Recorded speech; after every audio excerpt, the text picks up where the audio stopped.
नमस्कार, मैं अनूप कुमार और आपका इस चैनल पर स्वागत है। साथियों, बिहार चुनाव का जो एग्जिट पोल है आप देख रहे हैं, अलग अलग चैनल ने अलग अलग प्रकार के एग्जिट पोल बताए हैं और उसमें एनडीए को और आरजेडी को आमतौर पे वोट मिलता हुआ नजर आ रहा है। जनसुराज जिसने इतना प्रयास किया था, फर्स्ट टाइम उसका था, एक साल नए पार्टी तो बनी है पर उन्होंने 3 साल से प्रशांत किशोर ने प्रयास किया है और जन जन तक, गांव गांव तक घूम घूम के उन्होंने सही वोट करने के रणनीति पे बात किया है। पलायन जैसा मुद्दा हो, एजुकेशन जैसा मुद्दा हो, इस पे उन्होंने बात किया है।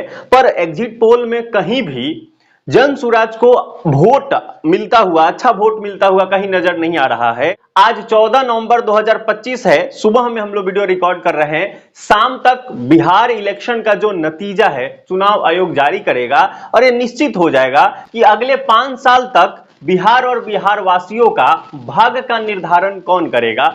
ऐसे तो कहते हैं कि बिहार में चाहे किसी की भी सरकार बने, बिहार की जनता का स्थिति कभी बेहतर होने वाली नहीं है, क्योंकि हमेशा ही यही देखा गया है। इस बार 2002 में जो चुनाव हुए थे उसमें जो परसेंटेज वोट पड़े थे उसका भी रिकॉर्ड तोड़ वोट पड़ा है। 70% अनुमान लगाया जा रहा है कि इस बार 70% लोगों ने वोट दिया, मतलब ये बहुत बड़ा आंकड़ा है। तो इतना अगर प्रतिशत वोट हुआ है और एग्जिट पोल बता रहा है कि एनडीए को और आरजेडी को ही जो सीटें हैं, मैक्सिमम सीटें जा रही है, तो फिर ये नए वोटर्स जो आए हैं वो किस चीज को सूचित करता है।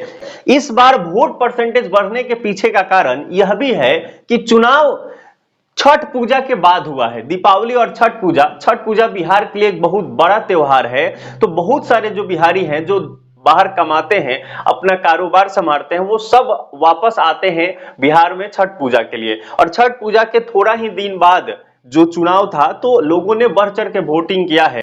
निश्चित ही चुनाव आयोग को इससे प्रेरणा लेना चाहिए। अलग अलग राज्यों में जो चुनाव होगा तो वो कब उसको फिक्स किया जाए, ऐसे कुछ लैंडमार्क जो इवेंट्स होते हैं उसको ध्यान में रख के अगर चुनाव कराया जाए तो बहुत ज्यादा प्रतिशत वोट पड़ने की चांसेस रहेगी। साथियों, न्यूज पिंच ने भी एग्जिट पोल में जनसुराज को सीटें नहीं के बराबर दे रहा है।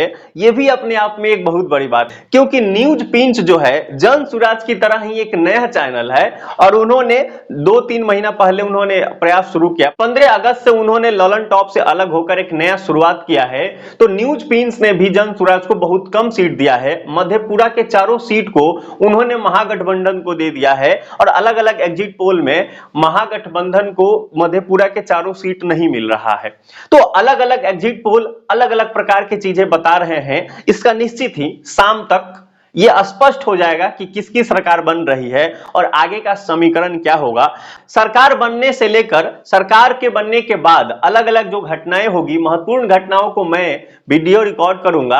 अगर आप चाहते हैं कि मैं ऐसा करूं, आप हमें मोटिवेट करने के लिए चैनल को सब्सक्राइब कर लीजिए। आपसे मुलाकात होगी अगले इंफॉर्मेटिव वीडियो के साथ। जय हिंद, जय भारत।